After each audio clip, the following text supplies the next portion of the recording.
माणूस.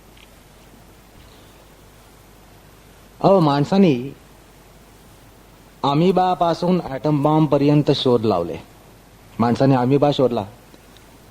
माणसाच्या कल्पनेनं जीवाची सृष्टी ज्या ठिकाणी झाली, जिथून झाली, जेव्हा झाली, असा एकपेशीय प्राणी अमिबा, तिथून माणसाने ज्या द्वारा माणसाचा जीवाचा, जीवनाचा, जीवसृष्टीचा नाश करता येतो अशा ॲटम बॉम्ब पर्यंत अनेक शोध लावले. काल लागलेले काही शोध आज खोटे ठरले. आज लागलेले काही शोध उद्या खोटे ठरतील. आणि काही शोध अजून खोटे ठरलेले नाही आहेत, कारण ते खोटे ठरायचे आहेत. मुद्दा असा आहे की माणसाने ही अचाट प्रगती केली. अनेक प्रकारचे शोध लागले, लावले, पण माणसाला माणसाचा शोध लागला नाही. अर्थात माणसाचा शोध आर्ष परंपरेमध्ये ऋषीमुनींना लागला. त्या व्यतिरिक्त कदाचित माणसाचा शोध प्राणीसृष्टीमध्ये लागलेला असेल. प्राण्यांना माणसाचा शोध लागलेला आहे आणि त्याबद्दल मिळालेले काही तपशील या ठिकाणी आपण बघणार आहोत. जसा माणूस किड्या मुंग्यांना परीक्षा नाडीत घालतो, त्यांची चिरफाड करतो आणि त्यांचा अंतरंग बघण्याचा प्रयत्न करतो, तशाच प्रकारे या माणसाला सुद्धा परीक्षा नळीमध्ये पशु पक्षी प्राणी यांनी घातलेलं आहे. माणसाला परीक्षा नळीमध्ये घालून त्याचं परीक्षण केलेलं आहे. माणसाची चिरफाड केलेली आहे आणि माणसाच्या अंतरंगाचा वेध प्राण्यांनी घेतलेला आहे. प्राण्यांना माणसाचा जेवढा शोध लागलाय तेवढा माणसाला माणसाचा शोध लागला नाही, ही वास्तविकता आहे. डार्विनने शोध लावला की माणूस हा माकडाच्या उत्क्रांतीतून निर्माण झाला आणि आजपर्यंत विज्ञाननिष्ठ माणूस त्याला खरं मानतोय. मर्कट योनीमधली उत्क्रांती, ह्याच्यातून मानव निर्माण झाला अशी आज धारणा आहे. पण आफ्रिकेच्या कांगोच्या जंगलामध्ये एक मर्कट विश्वविद्यालय आहे आणि या मर्कट विश्वविद्यालयामध्ये डिपार्टमेंट ऑफ ह्युमन स्टडीज अशी एक शाखा आहे आणि त्या ठिकाणी माणसावर प्रयोग केलेत. माणसाबद्दल त्यांना लागलेले शोध आहेत. त्याचा तपशील आपण थोडा बघणार आहोत. डार्विनचा हा उत्क्रांतीवादाचा शोध लागल्यानंतर माकडांनी एक सभा बोलवली आणि त्या सभेमध्ये निषेध केला. डार्विनचा सिद्धांत म्हणजे हा मर्कट योनीचा अवमान आहे, अपमान आहे. अशा प्रकारे चीची सभेमध्ये, माकडांची चीची सभा असते आणि त्या सभेमध्ये त्यांनी याचा जोरदार निषेध केला. मर्कट योनीचा यामध्ये अवमान आहे अशी त्यांची पक्की धारणा. आणि त्यावर मर्कट विश्वविद्यालयामध्ये जोरदार अभ्यास सुरू झाला आणि त्यातून त्यांनी काही निष्कर्ष काढले. त्यांचं एक म्हणणं असं की मर्कट योनीची उत्क्रांती जर झाली आणि होत असेल तर त्याच्यातून हनुमंत निर्माण होतो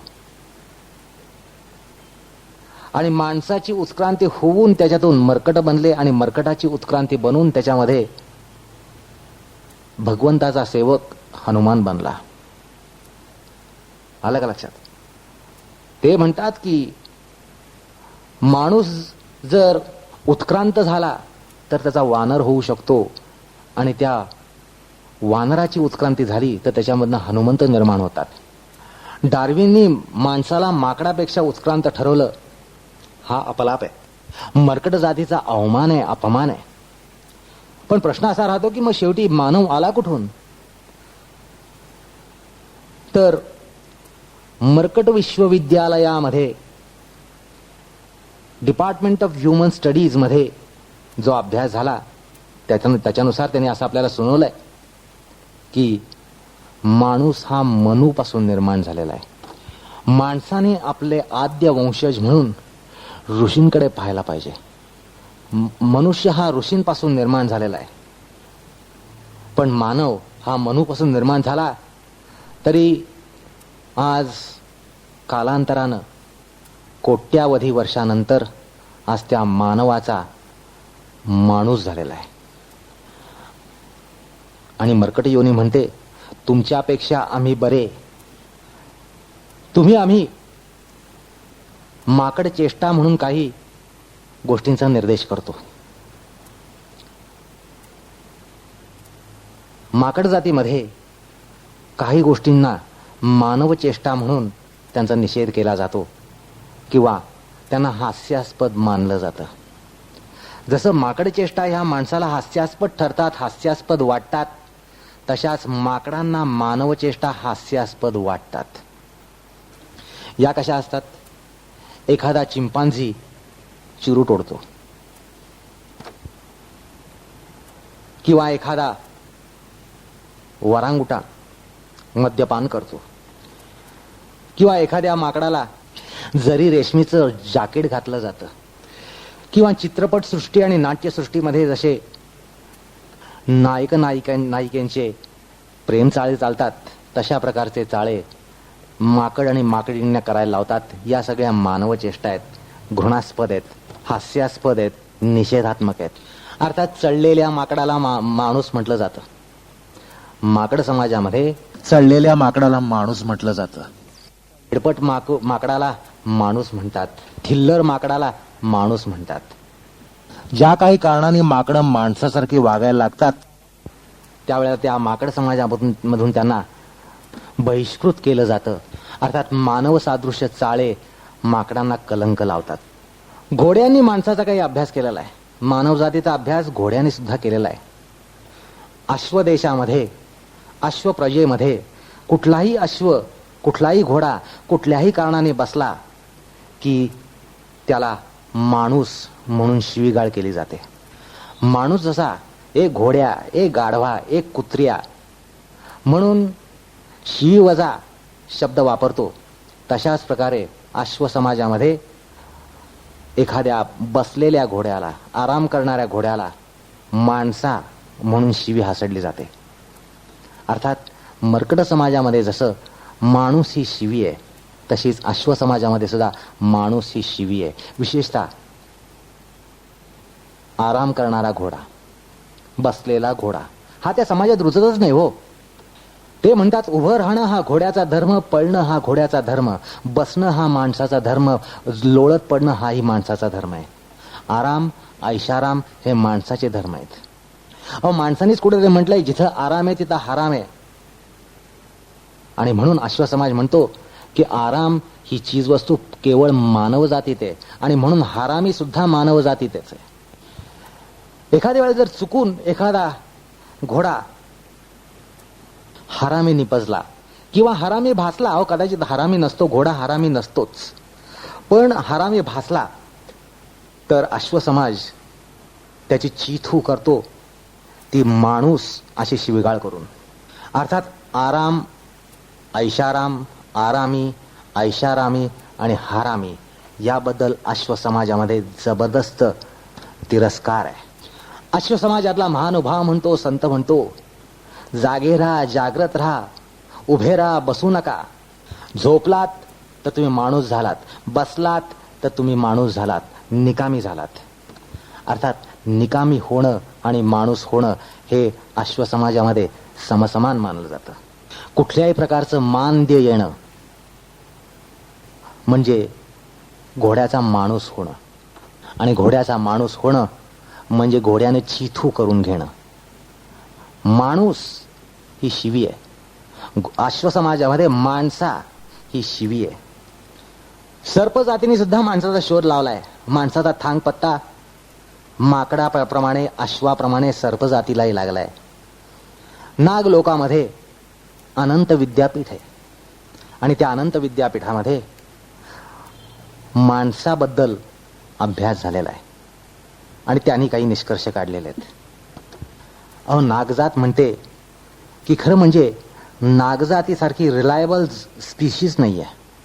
कुठलीही या जीवसृष्टीमध्ये नागजाती एवढी रिलायबल योनी कुठलीच नाहीये. आणि माणसाला जर त्याच्यापासून भीती किंवा ताप होत असेल तर माणसाचं सर्पयोनीबद्दलचं जे वर्तन आहे त्याला ते योग्यच आहे. माणूस हा सापाचा शत्रू आहे आणि म्हणून साप हा माणसाचा शत्रू बनतो. खरं म्हणजे सापाला माणूस हा सापाप्रमाणे आहे. सापच माणसाला साप मानतो. साप हा प्राणी किंवा ती सृष्टी माणसाला साप किंवा माणसाला सर्पवत मानते. माणसापासून दूर राहण्याच्या प्रयत्नात सर्प असतो. सर्प प्रजा म्हणते, नाग प्रजा म्हणते की आमच्या अनंतावर भगवान श्री विष्णू निर्वंजपणे पहुडलेला असतो. त्याच्यावर तो झोपतो, त्याला झोप सुद्धा लागते. यापेक्षा मोठी रिलायबिलिटीची पावती कुठली असेल? भगवान शंकर सुद्धा आपल्या अंगा खांद्यावर गळ्याभोवती नागाच्या वेठोळ्याला आरामात बाळगून असतो.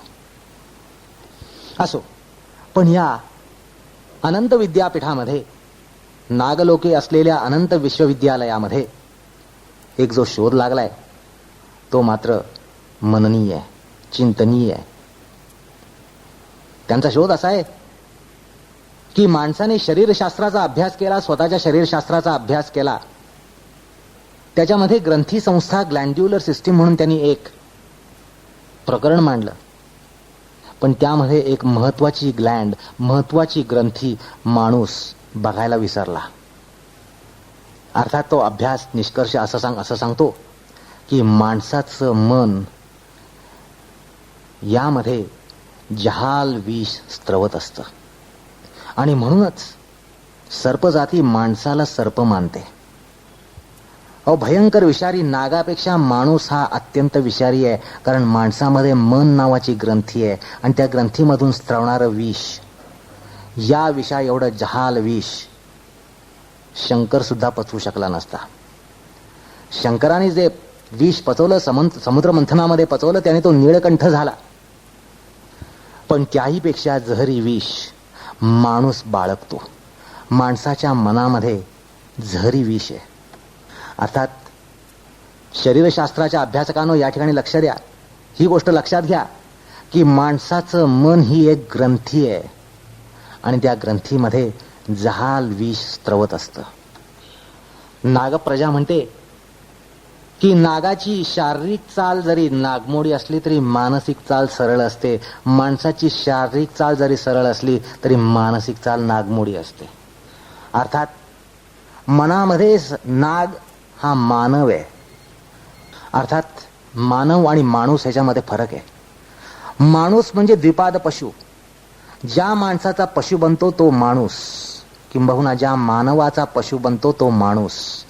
मानवासारखा दिसणारा पशु म्हणजे माणूस आणि मानव म्हणजे खऱ्या अर्थाचा माणूस, जो पशु नसतो, जो पशुवर्तन करत नाही. अर्थात नागप्रजेला असं म्हणायचंय की माणसाच्या मनामध्ये सर्प आहे, माणसाच्या मनामध्ये साप आहे आणि नागाच्या मनामध्ये मानव आहे. कारण नागाचे मनाची वाटचाल सरळ आहे. शरीराची जरी वाटचाल नागमोडी असली तरी मनाची वाटचाल सरळ आहे आणि म्हणून नाग हा मनामध्ये मानव आहे आणि माणूस हा मनामध्ये साप आहे. अर्थात सर्पयोनीला सर्वात विषारी प्राणी, या पृथ्वी तलावरचा सर्वात विषारी प्राणी म्हणजे माणूस आणि माणसाची धास्ती म्हणून ते बाळगतात.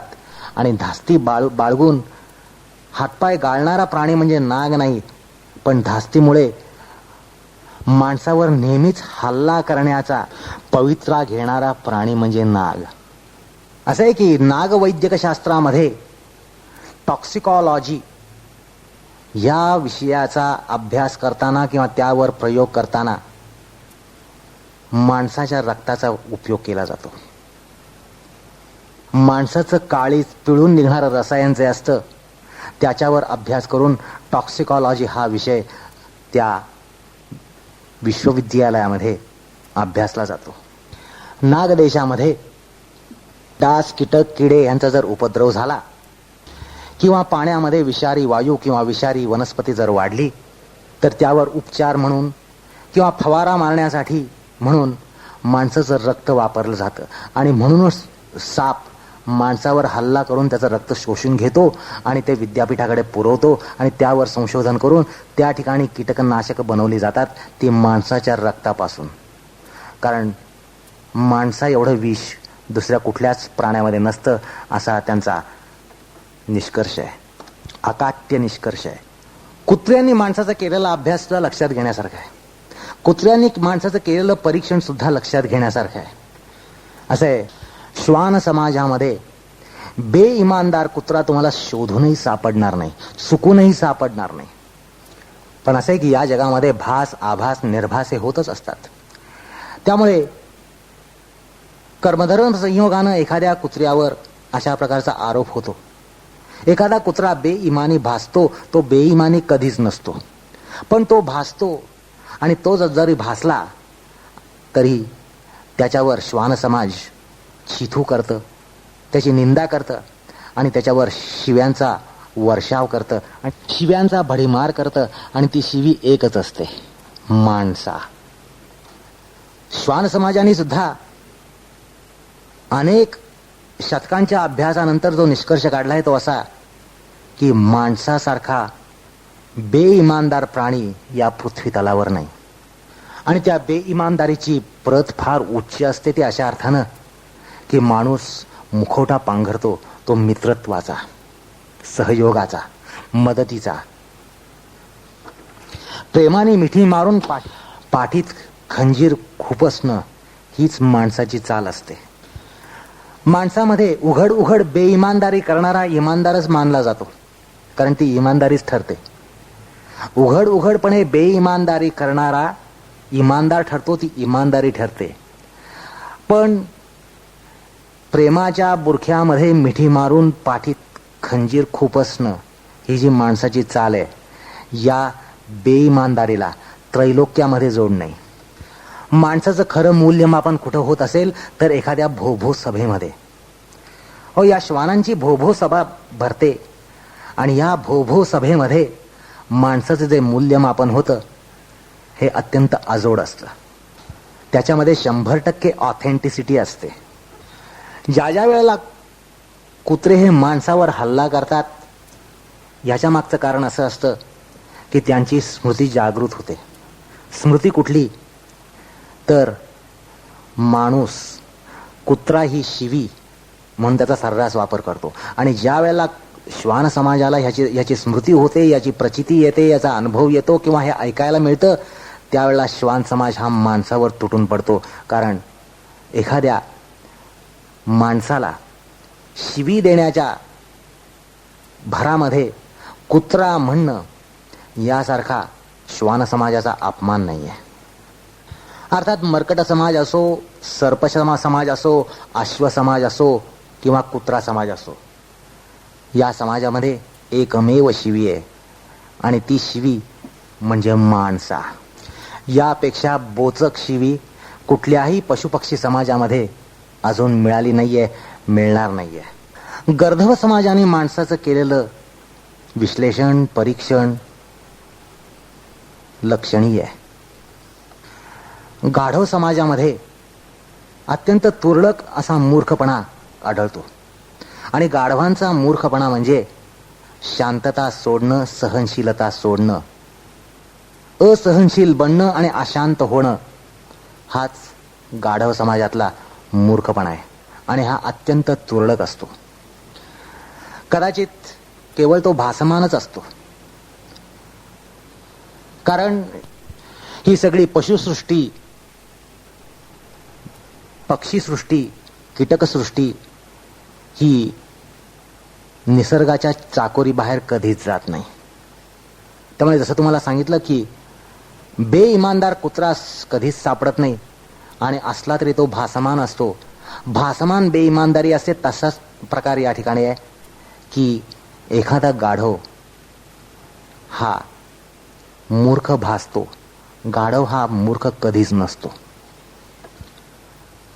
या प्राण्याचं एक वैशिष्ट्य असं आहे की मग ती श्वानसभा असो, नागसभा असो, अश्वसभा असो, मर्कटसभा असो, त्यांनी माणसाचा जो निषेध केलाय तो कडक शब्दात केलेला आहे. आणि म्हणून तो निषेध माणसाला बोचक वाटतो. पण ह्या गर्दभ समाजाने माणसाची जी निर्भत्सना केली आहे ना, तो प्रकार आगळा वेगळा आहे. अर्थात मुद्दा असा आहे की मूर्ख भासणारं गाढव ह्याला माणूस म्हटलं जातं, पण शिवी देणं ही पद्धत गर्दभ समाजामध्ये नाही. कारण गर्दभ समाजा एवढा सहनशील प्राणी दुसरा नाही, आणि गर्दभ समाजा एवढा शांतता प्रिय दुसरा प्राणी नाही. आणि म्हणून गर्दभांची कधीही अशा प्रकारची सभा होत नसते. आरडाओरड्याने कुठल्याही प्रकारची सभा होत नसते. निषेधाचे वाग्बाण सोडणारी सभा ही कधीच होत नसते. पण ज्या वेळेला एखादं गाढव हे मूर्ख भासतं, त्यावेळेला गर्दभ समाज सुद्धा त्याची माणूस म्हणून निर्भत्सनाच करतं. पण ती निर्भत्सना इतकी सौम्य असते की त्याला आपण निर्भत्सनाच म्हणू शकत नाही. पण गर्दभ समाजामध्ये त्यांच्या विद्यालयामध्ये जो माणसाचा अभ्यास, माणसाच्या मनोविज्ञानाचा अभ्यास झाला, त्याची दखल आपण निश्चितच घेतली पाहिजे. माणसाच्या अज्ञानाची कीव या समाजाने जेवढी केली तेवढी कोणीच केली नाहीये. माणूस ज्यावेळेला एखाद्या मूर्ख माणसाला, दुसऱ्या मूर्ख माणसाला गाढव म्हणतो, दुसऱ्या माणसाच्या मूर्खपणाला गाढव म्हणतो, त्यावेळेला गाढव समाज, गर्दभ समाज माणसाची कीवच करतो. मूर्ख माणसाला गाढव म्हणणं हा जरी गर्दभ समाजाचा अपमान असला तरी त्यांनी कधीच निषेधाचे खलिते माणसाला पाठवले नाहीत. कारण माणसाच्या बुद्धिमत्तेची त्यांनी नेहमीच कीव केलेली आहे. खरं म्हणजे मूर्ख माणसाला गाढव म्हणणं यामध्ये गाढव समाजाचा फार फार मोठा अपमान आहे, अवमान आहे. आणि याची दखल खरं म्हणजे दुसऱ्या कुठल्याही समाजाने घेतली असती. केवळ सहनशीलता आणि शांतता प्रियता यामुळे, आणि विशेषतः गाढवाला माणसाच्या बुद्धीबद्दल असलेली कीव यामुळेच त्यांनी हा शांततेचा मार्ग हाताळला. असं आहे, भगवंतांनी स्वतः म्हटलंय, या निशा सर्वभूतानां तस्याम जागृती संयमी यस्याम जागृती भूतानी सा निशा पश्यतोर मुनेः. आणि ह्या न्यायामुळे माणसाला गाढव हा मूर्ख प्राणी वाटतो, किंबहुना गाढव हा स्थितप्रज्ञ प्राणी आहे. तुम्ही आम्ही अनेक वार पाहिलंय, एखाद्या गजबजलेल्या चौकामध्ये हा प्राणी समाधी लावून उभा असतो. शेपटी हलवत नाही, कान फडफडवत नाही, मान हलवत नाही, डोळे मिचकवत नाही. तासन तास गजबजलेल्या चौकामध्ये येणाऱ्या जाणाऱ्या वाहनांची दखल न घेता, घोंगाटाचा आपल्याला कुठलाही उद्वेग न होऊ देता तासनतास समाधी लावून बसतो. ही समाधी एखाद्या योगर्षीला, योग महर्षीला सुद्धा जमत नाही.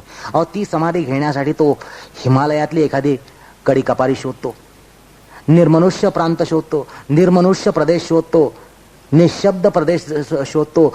माणसाला योगाचा उपदेश झालाय, त्या ठिकाणी असं म्हटलेलं आहे की माणसाने अशी एक निर्वात, निर्मनुष्य, निशब्द अशी एखादी जागा ध्यानासाठी शोधावी आणि त्या ठिकाणी ध्यानाभ्यास करावा. अर्थात एवढं सगळं साधून सुद्धा माणसाला समाधी लाभते की नाही किंवा साधते की नाही हा प्रश्न निराळाच आहे. पण गर्दभ हा प्राणी गजबजलेल्या चौकामध्ये असलेला घोंघाट त्याकडे दुर्लक्ष करून तासन तास स्तब्धपणे उभा राहतो. तो केवळ उभा नसतो, त्याची समाधी असते, स्थितप्रज्ञ अवस्था असते. त्याचं मुखावलोकन करावं, नेत्रावलोकन करावं आणि त्याचे भाव माणसाने समजून घ्यावेत. त्या ठिकाणी काय जाणवेल? एषा ब्राह्मी स्थिती पार्थम नैनाम प्राप्य विमुच्यती. ही ब्राह्मी स्थिती असते. स्थितप्रज्ञाची ब्राह्मी स्थिती या ठिकाणीच आपल्याला साक्षात्कृत होते. किंवा गीतेमध्ये जे म्हणते, यस्मान्नो द्विजते लोको लोकांनो द्विजते च यहा. ह्याची अनुभूती दुसरीकडे कुठेही येणार नाही. असं समाधीस्थ गाढव ज्यावेळेला दिसतं त्यावेळेला काय दिसतं की जो दुसऱ्याला उद्वेग देत नाही किंवा दुसऱ्याचा उद्वेग घेत नाही. अहो, अशा गजबजलेल्या चौकामध्ये तासनतास उभं राहणं हे उद्वेग न पोचल्याशिवाय होईल का? गीतेतला आणखीन एक श्लोक आहे, त्याचा अर्थ या ठिकाणीच बघायला पाहिजे. यो न हृष्यती न द्वेष्टी न शोचती न कांक्षती, अशा अवस्थेमध्ये हा गर्दभ असतो. अहो, ही अवस्था एखाद्या ज्ञानीची असते, एखाद्या ध्यानीची असते, स्थितप्रज्ञाची असते, तीच या ठिकाणी गर्दभाची असते. ही केवळ समाधी नाहीये, स्थितप्रज्ञाची अवस्था आहे, ज्ञानीची अवस्था आहे. आणि ज्या वेळेला तुम्ही आम्ही माणसं एखाद्या आपल्यातल्या मूर्खाला गाढव म्हणतो, त्यावेळेला गर्दभ समाज आपली कीव का करणार नाही? माणसाच्या बुद्धिमत्तेची कीव करणं हा अधिकार केवळ गर्दभ समाजालाच आहे. गंमत अशी आहे की आपण माणसंच शिव्या म्हणून एखाद्या माणसाला वेगवेगळ्या प्राण्यांच्या नावाने संबोधतो. मूर्खाला गाढव म्हणतो, एखाद्या हिंस्त्र पाशवी माणसाला आपण वाघ म्हणतो, सिंह म्हणतो, एखाद्या अचानक हल्ले करणाऱ्याला आपण साप म्हणतो, कोणाला कुत्रा म्हणतो, कोणाला घोड्या म्हणतो. आणि गंमत अशी आहे की ह्या प्राणी समाजामध्ये ज्यावेळेला एखादा प्राणी विक्षिप्त भासतो, विक्षिप्त कधीच नसतो पण विक्षिप्त भासतो, त्यावेळेला त्याला बहिष्कृत केलं जातं. आणि त्या बहिष्कृत प्राण्याच्या नावानेच माणसं शिव्या देत असतात. म्हणजे माणूस गाढवाला ओळखतो, म्हणजे जे गाढव गाढव नाही त्याला गाढव म्हणून ओळखतो. माणूस कुत्रा म्हणून जो ओळखतो, जो कुत्रा कुत्रा नसतो त्याला कुत्रा म्हणून ओळखतो आणि म्हणूनच तो तसे शिव्या देतो. जो माणूस सापाला ओळखतो तो साप नसणारा साप आहे, बहिष्कृत असा साप आहे. जो साप नाही त्याला साप म्हणून माणूस ओळखतो, नाग नाही त्याला नाग म्हणून ओळखतो, सिंह नाही त्याला सिंह म्हणून ओळखतो. आलं का लक्षात? ज्या वेळेला माणूस शिवी म्हणून गाढवा, कुत्र्या, घोड्या, सापा, नागा, सिंहा, वाघा म्हणतो, त्यावेळेला जे वाघ नाहीत अशा वाघांना उद्देशून शिवी दिली जाते. जे साप नाहीत अशा सापांना निर्दिष्ट करून शिवी दिली जाते. तोच प्रकार कुत्र्याच्या बाबतीत आहे, तोच प्रकार गाढवाच्या बाबतीत आहे. पण ज्यावेळेला ही समस्त प्राणी जात शिवी म्हणून ज्यावेळेला वापरते आणि तेही भासमान अपराध, भासमान विक्षिप्तता ह्यासाठी शिवी म्हणून ज्याचा वापर करते, ती एकमेव शिवी आहे, ती म्हणजे माणसा. आणि माणसाला योग्यपणे ओळखून ते शिवी देतात. माणूस हा ज्या वेळेला एखाद्याला गाढव म्हणून शिवी देतो, ते गाढव म्हणजे गाढवाच्या जातीमध्ये बहिष्कृत झालेल्या गाढवाच्या निर्देशाने दिलेली शिवी असते. आलं लक्षात? म्हणजे जे गाढव नाही अशा गाढवाला निर्देशित करून माणसाला शिवी दिली जाते. अर्थात गाढवाला न ओळखता माणूस गाढव ही शिवी देतो, घोड्याला न ओळखता घोडा म्हणून शिवी देतो. त्यामुळे नसलेल्या घोड्याला घोडा मानून शिवी दिली जाते, नसलेल्या गाढवाला गाढव मानून शिवी दिली जाते, नसलेल्या सापाला साप मानून शिवी दिली जाते. पण ज्यावेळेला हे प्राणी माणूस म्हणून शिवी हासडतात, त्यावेळेला माणसाला जाणून ते शिवी हासडतात. अर्थात त्या सगळ्या प्राण्यांनी माणसाला ओळखलंय, पण माणसाने त्या कुठल्याही प्राण्याला ओळखलं नाही, स्वतःला तर ओळखलं नाहीच नाही. स्वतःला अत्यंत बुद्धिवान समजणाऱ्या माणसांनी अनेक शोध लावले, अनेक गोष्टींचा वेध घेतला, हे खचितच कौतुकास्पद आहे. जीवाणू, विषाणू, कीटाणू, अणू, परमाणू ह्या अत्यंत अणुवात्मक अशा गोष्टी आणि जीवांपासून त्यांनी विश्वाचा शोध घेतला, कौतुकास्पद आहे. पण या सगळ्यात राहिली ती गोष्ट म्हणजे स्वतःचा शोध. आणि या स्वतःचा शोध घेण्याचा प्रयत्न विज्ञाननिष्ठ, बुद्धिनिष्ठ माणसांनी कधी केलाच नाही. करतोय असं दिसतही नाहीये. पण मानवजातीने ह्याचा शोध घेतलाच नाही असं निदान आपल्या भारतीयांना तरी म्हणता येत नाही. असं आहे मानवजात ही पशु माणसापासून महामानवापर्यंत पसरलेली आहे. असे श्वानाला श्वानतेची चौकट आहे, मांजराला मांजरतेची चौकट आहे, सापाला सर्पतेची चौकट आहे, गाढवाला गर्धपतेची चौकट आहे. प्रत्येक प्राण्याला अशी एक चौकट आहे, पण माणसाला मात्र चौकटच नाहीये. असं आहे की ह्यातले कुठलेही प्राणी घ्या, कुत्रा, गाढव, मांजर, घोडा, वाघ, सिंह, कुठल्या पक्षी घ्या, कुठलेही पक्षी घ्या, पशु घ्या, हे सगळ्या काळामध्ये जसे होते तसेच आज आहेत. आज जसे आहेत तसेच अनंत कालापर्यंत राहणार आहेत. हजारो वर्षापूर्वीचा घोडा आणि आजचा घोडा ह्याच्या प्रकृतीमध्ये कुठलाच फरक नाही.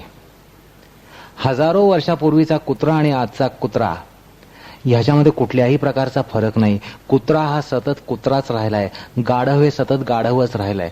प्रत्येक पशु, पक्षी, प्राणी जसेच्या तसे अनादिकालापासून राहिलेत, अनंत कालापर्यंत राहणार आहेत. गल्ली बोळ्यातलं कुत्रा असो किंवा खेड्यापाड्यातलं कुत्रा असो किंवा राजघराण्यामधलं कुत्रा असो, राजवाड्यामध्ये वर्तन करतो म्हणून तो कुत्रा वेगळा नसतो. कुठलंही कुत्र हे शेवटी हाडकाच्या मागे जात असतं. गायी, म्हशी या अनादी काळापासून अनंत कालापर्यंत हिरव्या चाऱ्याच्या मागे जात असतात. त्यांचा आहार, विहार, आचार, विचार कुठल्याही युगामध्ये बदलत नसतो आणि त्या अर्थाने त्यांना एक चौकट असते आणि त्या चौकटीमध्येच ते वर्तन करत असतात. पण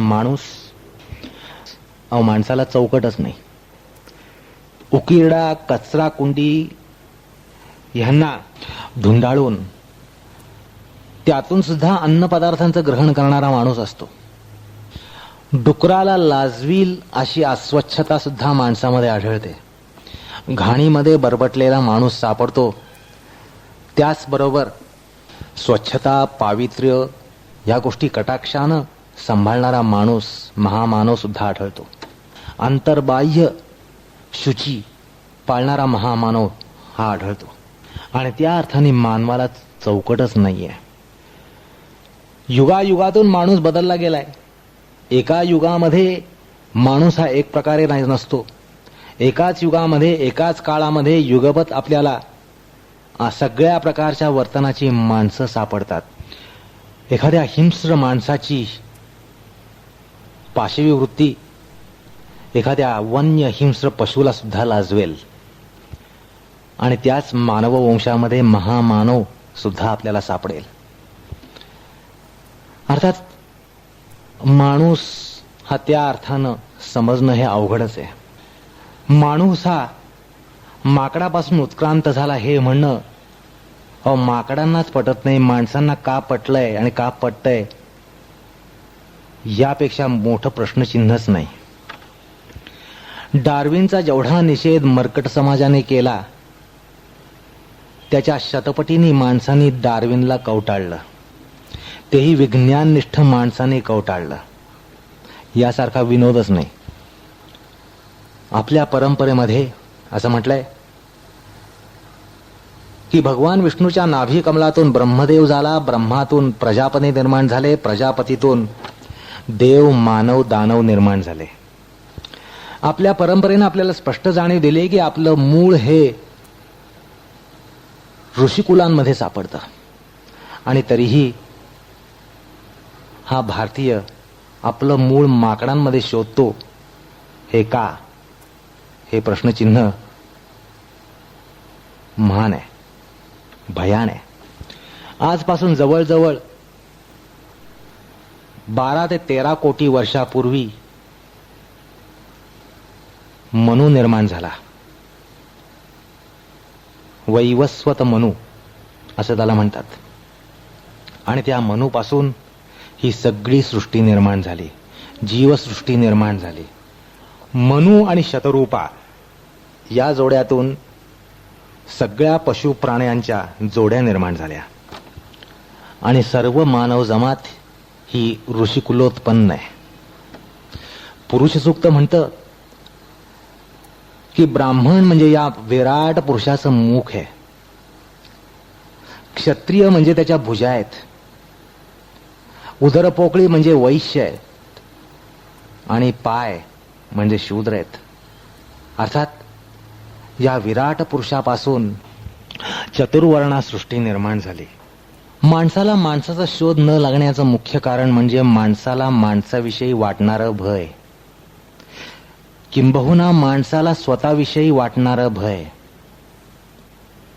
खरं सांगू का, माणूस स्वतःला जितका घाबरतो, जितका भीतो, तितका दुसऱ्या कोणालाही घाबरत नाही आणि भीत नाही. माणूस स्वतःला किती घाबरतो याची प्रचिती माणसाला फार वेळ एकांतामध्ये राहिल्यानं येते आणि म्हणूनच माणूस हा एकांत टाळण्यामध्ये तत्पर असतो. आणि ज्या वेळेला आपल्या योगर्षी महर्षींना माणसाचा शोध लागला, माणसाविषयी परिपूर्ण ज्ञान झालं, ह्याचं कारण ते स्वतः एकांतात राहिले. एकांतात राहिल्यामुळे त्यांना स्वतःचा परिचय झाला. एकांतामध्ये मध्ये ते निर्भयपणे राहिले. आणि जो माणूस निर्भयपणे एकांतात राहत नाही त्याला स्वतःचा पत्ता कधीच लागणार नाही.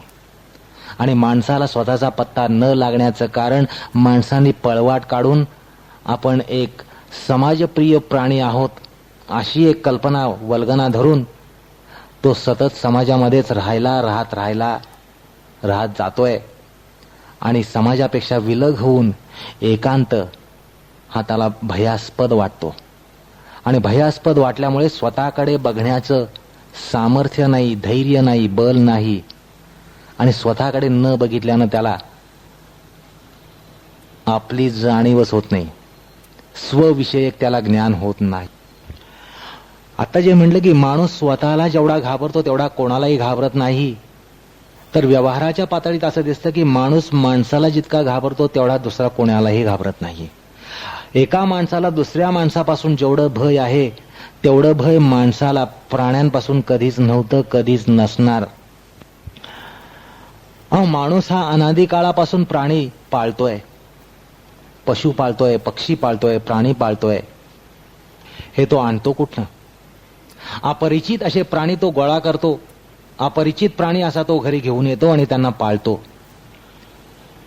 पण माणूस अपरिचित माणसाला क्षणभर सुद्धा घरामध्ये थारा देत नाही. कारण सर्वात अविश्वसनीय कोण असेल तर माणसाला माणूस हा अविश्वसनीय आहे. एक सिंह दुसऱ्या सिंहाची कधीही फसवणूक करत नाही. एक सिंह दुसऱ्या सिंहाला कधी अविश्वसनीय नसतो. एक वाघ दुसऱ्या वाघाला अविश्वसनीय कधीच नसतो. एक गाढव दुसऱ्या गाढवाला अविश्वसनीय कधीच नसतं. त्यांच्यामधली एकजुटी जी आहे, सगळ्या प्राण्यांमधली एकजुटी जी आहे ती विस्मयकारक आहे. आणि माणसाच्या बाबतीत काय, एका माणसाने दुसऱ्या माणसावर विश्वास ठेवावा अशी परिस्थिती कितींदा असते याचा विचार प्रत्येकाने स्वतःच्याच मनाशी करावा. माणूस सापाला पाळतो, नागांना पाळतो, सापांना पाळतो, वाघ सिंहांनाही पाळतो. पण माणूस हा माणसापासून हातभर दूरच राहतो. ही माणसाची क्रेडिबिलिटी आहे, ही माणसाची विश्वसनीयता आहे. एक माणूस दुसऱ्या माणसाविषयी शंका घेतो, एक समाज दुसऱ्या समाजाविषयी शंका घेतो. एक माणूस दुसऱ्या माणसाच्या संदर्भात ऑफेन्सिव्ह असतो, एक समाज दुसऱ्या समाजाच्या संदर्भात ऑफेन्सिव्ह असतो. एक वंश दुसऱ्या वंशाच्या संदर्भात ऑफेन्सिव्ह असतो, एक वर्ण दुसऱ्या वर्णाच्या संदर्भात ऑफेन्सिव्ह असतो. पण याच माणसाचा ज्या वेळेला महामानव होतो, किंबहुना केवळ मानव होतो, त्यावेळेला विद्या विनय संपन्ने ब्राह्मणे गविहस्तिनी शुनी चैव श्वपाकेच पंडिताः समदर्शिनः. अहो, तो सगळ्या केवळ माणसांमध्ये समबुद्धी ठेवत नाही, तर विद्या विनय संपन्न असा विनयशील ब्राह्मण असो, गाय असो, हत्ती असो, कुत्रा असो, चांडाळ असो, त्याला सगळ्यांप्रती समबुद्धी असते. हा मानव आणि माणूस याच्यामधला फरक आहे. वासुदेवम इदम सर्वम विष्णुर्मयम. ही सबंध सृष्टी विष्णुर्मय आहे, भगवन्मय आहे, वैष्णवी आहे, ब्रह्ममय आहे. ही अनुभूती आली ती मानवालाच. ब्रह्मस्तंभ पर्यंत किंवा कृमी कीटकांपासून ब्रह्मदेवापर्यंत सगळ्या ठिकाणी ब्रह्मी दृष्टी, ब्राह्मी दृष्टी, ब्रह्ममय दृष्टी, वैष्णवी दृष्टी जी आली ती महामानवालाच आली, मानवालाच आली. आणि माणसामध्ये कुत्रा दिसला, माणसामध्ये मांजर दिसलं, माणसामध्ये घोडा दिसला, माणसामध्ये गाढव दिसलं, माणसामध्ये साप दिसला, नाग दिसला. माणसालाच. ज्याला माणूस साप म्हणून समजतो तो साप बिळ्यामध्ये नाहीये, जमिनीखाली नाहीये, पाण्यामध्ये नाहीये, जंगलामध्ये नाहीये. तो साप माणसामध्ये आहे. ज्यावेळेला माणसाला कुत्रा दिसतो तो माणसामध्येच दिसतो. आणि हा कुत्रा कुठेही जंगलात नसतो, गावात नसतो, रस्त्यावर नसतो. हा कुत्रा कुठेच नसतो. हा कुत्रा केवळ माणसामध्येच असतो. तीच गोष्ट गाढवाची. माणसाला गाढव म्हणून जो प्राणी दिसतो तो गाढव हा प्राणी माणसामध्येच असतो. आणि ते गाढव तुम्हाला कुठेही त्रैलोक्यामध्ये सापडणार नाही. पृथ्वी तलावर तर नाहीच नाही. पृथ्वी तलावर दिसणारं जे गाढव असतं त्याला अनुलक्षून एक माणूस दुसऱ्या माणसाला कधीच गाढव म्हणत नाही. माणसाचा शोध माणसाला कधीच लागलेला नाहीये. माणसाचा शोध पशुपक्षी योनीमध्ये लागलेला आहे. आणि माणसाला ज्यांनी ओळखलं, जाणलं ते महामानवांनी. महामानवांना माणसाचा शोध लागला आणि महामानवांनी माणसाचा पूर्ण आराखडा किंवा माणसाचं विश्लेषण, माणसातल्या घटकांचं पृथक्करण हे मांडलेलं आहे. आजचा माणूस जो आहे तो माणूस जवळजवळ 12 ते 13 कोटी वर्षापूर्वी निर्माण झाला. वैवस्वत मनू हा काळ किंवा मन्वंतराचा काळ सुरू होऊन आज तेवढी वर्ष झाली. 27 महायुग लोटून गेली. 28वं महायुग चालू आहे. 27 महायुगामध्ये प्रत्येक महायुगाची 43,20,000 वर्ष. या प्रमाणात 11,66,40,000 वर्ष होतात. आणि 28वं महायुग चालू आहे. 28व्या महायुगामध्ये 3 युग संपलेली आहेत. सत्ययुग, त्रेतायुग, द्वापरयुग ही संपलेली आहेत आणि कलियुग चालू आहे. हे सुमारे 12 कोटी वर्ष होऊन गेलेली आहेत. आणि 12 कोटी वर्षापूर्वी आजचा माणूस हा निर्माण झाला. तत्पूर्वी माणूस नव्हता का? तत्पूर्वी माणूस होता. कारण वैवस्वत मनुच्या पूर्वी स्वयंभूपासून 6 मनू झाले आणि 7वा मनू चालू आहे. अर्थात तत्पूर्वी मानवजात समस्त सृष्टी होऊन गेली होती. प्रत्येक मन्वंतरामध्ये ती नवीन होत असते, जीवसृष्टी नवीन होत असते. त्यामुळे मानव, मनुष्य हा अनादी आहे. सर्व प्राणीसृष्टी अनादी आहे. सर्व जडचैतन्य सृष्टी अनादी आहे. माणसाला माणसाचा शोध लागला नसला तरी मानवाला माणसाचा शोध लागलाय. महामानवांना माणसाचा शोध लागलाय. तर त्यांनी माणूस हा जो शब्दांकित केलाय त्याकडे आपण या ठिकाणी थोडंसं बघितलं पाहिजे. माणूस म्हणजे केवळ हाडा मांसाचा गोळा नाही, केवळ पिंड नाही. त्वक, चर्म, रुधिर, मांस, मज्जा, अस्थि, रक्त ह्यानी किंवा शुक्रशोणिताने बनणारा देह म्हणजे माणूस नाही. तो केवळ त्याचा पिंड आहे. आर्षशास्त्रांमध्ये माणसाचं अस्तित्व जे आहे त्याचं वर्णन करताना शरीरत्रय सांगितलेली आहेत. स्थूल शरीर, सूक्ष्म शरीर, कारण शरीर. किंवा पंचकोशांचं वर्णन आहे. अन्नमय कोश, प्राणमय कोश, मनोमय कोश, विज्ञानमय कोश, आनंदमय कोश.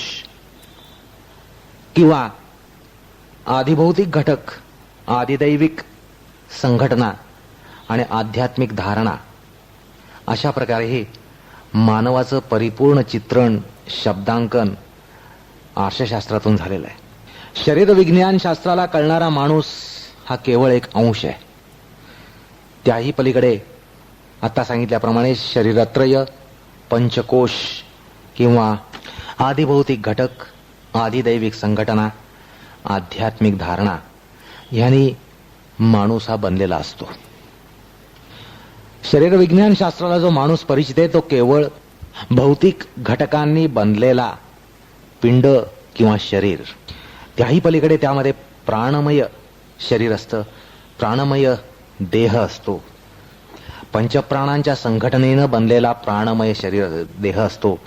पंचप्राण म्हणजे प्राण, अपान, व्यान, उदान, समान असे 5 प्राण जे आहेत त्यांच्या संघटित अशा कार्यान्वयीमुळे शरीर व्यापार, शरीर धारणा, शरीर पोषण वगैरे होत असतं.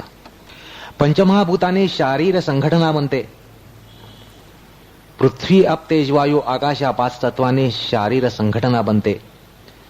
आणि शारीर संघाताबरोबरच माणसामध्ये मानसेंद्रिय संघात असतो. अंतःकरणाचे घटक मन, बुद्धी, अहंकार यांची एक शरीरामध्ये संघटना असते, त्यांची एक कार्यान्वयी असते, त्यांचा क्रिया व्यापार असतो. अर्थात शारीर संघटनेबरोबर मानस संघटना असते. अर्थात मानस संघटना हा दुसरा घटक. त्यानंतर तिसऱ्या घटकामध्ये शारीर मानस यांच्या परस्पर समन्वयानं शरीराचे व्यापार घडतात. मनाचा परिणाम शरीरावर होतो, शरीराचा परिणाम मनावर होतो. काही वेळा शरीर त्यांच्या अन्वय संबंधाप्रमाणे व्यतिरेक संबंध असतो. मनावर परिणाम होऊन शरीरावर होत नाही, शरीरावर होऊन मनावर होत नाही. अशा प्रकारे त्यांचे उभयात्मक संबंध आहेत, अन्वय संबंध आहेत, व्यतिरेक संबंध आहेत. एका प्रकारे मनावर झालेला परिणाम हा शरीरावर होत असतो, शरीरावर झालेला परिणाम हा मनावर होत असतो. त्याचप्रमाणे मनावर होणारा परिणाम शरीरावर होत नाही आणि शरीरावर होणारा परिणाम मनावर होत नाही. अशा प्रकारे अन्वय व्यतिरेक संबंध जो आहे त्यामध्ये शारीर मानस घटक यांची जी संघटना आहे, उभयात्मक संघटना आहे, तो तिसरा घटक माणसामध्ये असतो. चौथा घटक जो असतो तो अतीत मानसिक असतो. अनादी कालापासून झालेले अनेक जन्म आणि 84 लाख योनींमधनं झालेला फेरा, योनींचा फेरा, त्यामध्ये प्रत्येक जन्मामध्ये साठवलेले संस्कार, घेतलेले संस्कार, मिळवलेले संस्कार हे टिकून ठेवलेले असतात, टिकून धरलेले असतात. अर्थात संस्कार कोश हे असतात ज्यामध्ये जन्मांतरण आणि पुनर्जन्म याबद्दलची एक संघटना त्या ठिकाणी उभी असते आणि त्याला म्हणतात अतीत मानसीय संघटना. त्यानंतर शरीरामध्ये अतीत भौतिकी संघटना असते. शरीरामध्ये आत्मा, परमात्मा, आत्मा, ईश्वर यांचं वास्तव्य असतं, यांचं अधिष्ठान असतं. केवळ वास्तव्य नाही तर त्यांचं अधिष्ठान असतं. आणि त्याचमुळे वैदिक संस्कृतीमध्ये आध्यात्मिक धारणा हा महत्वाचा पैलू आहे. तर प्रत्येक देहामध्ये आध्यात्मिक संघटना असते. जीव परमात्मा, जीवात्मा परमात्मा, जीव ब्रह्म, जीव ईश्वर यांचं अधिष्ठान जे असतं त्याचा विचार त्या ठिकाणी केला जातो. अशा प्रकारे 5 घटकांनी शरीर बनलेलं असतं. ह्यालाच आदिभौतिक घटक, आदिदैविक संघटना आणि आध्यात्मिक धारणा असं म्हटलं जातं. वैदिक देवदेवतांचं वास्तव्य सुद्धा शरीरामध्ये असतं आणि त्यांच्याच अनुग्रहामुळे माणसामध्ये विविध प्रकारची सामर्थ्य असतात. विविध माणसांमध्ये विविध प्रकारची सामर्थ्य असतात. शारीर सामर्थ्य, मानसिक सामर्थ्य, बौद्धिक सामर्थ्य, ऐंद्रिक सामर्थ्य, चैत्तिक सामर्थ्य, भावनिक सामर्थ्य, आत्मिक सामर्थ्य ह्यांचा आविष्कार वेगवेगळ्या प्रकारे वेगवेगळ्या माणसांमध्ये असतो. ह्याचं कारण त्या देवतेंचा अनुग्रह किंवा त्या सामर्थ्यांची कमतरता माणसामध्ये असते. ह्याचं कारण त्या देवतेंचा अनुग्रहांचा अभाव. तसंच याच शरीराचं वर्णन आर्षशास्त्रामध्ये अन्नमय कोश, प्राणमय कोश, मनोमय कोश, विज्ञानमय कोश, आनंदमय कोश अशा पंचकोशातून झालेलं आहे. अर्थात महामानवांनी या शरीराचा विचार करताना अशा प्रकारे विचार करून या पृथक्करणातून एक परिपूर्ण विचार मांडून मनुष्य म्हणजे काय, माणूस म्हणजे काय ह्याची अत्यंत निर्दोष परिपूर्ण अशी व्याख्या केलेली आहे. किंवा प्रकृती आणि पुरुष ह्यांच्या संघटनेतून मनुष्य हा निर्माण होत असतो, किंबहुना संबंध सृष्टी निर्माण होत असते. सृष्टीचा एक घटक माणूस तोही तसाच बनत असतो. प्रकृतीची 24 तत्व, मूल प्रकृती, महत्तत्व, अहंकार तत्व, पंचतन्मात्र, पंचमहाभूत आणि 11 इंद्रिय, अशा प्रकारे 24 तत्वांनी आणि आत्मा पुरुष अशा 25व्या तत्वांनी ह्या सगळ्या सजीव संघटना बनत असतात. आणि माणसामध्ये तशा प्रकारच्या संघटना आहेत. अर्थात मानवाचा परिपूर्ण विचार जर समजून घ्यायचा असेल किंवा आपण काय आहोत हे जर समजून घ्यायचं असेल तर आर्षशास्त्रांकडे वळण्याशिवाय पर्याय नाही.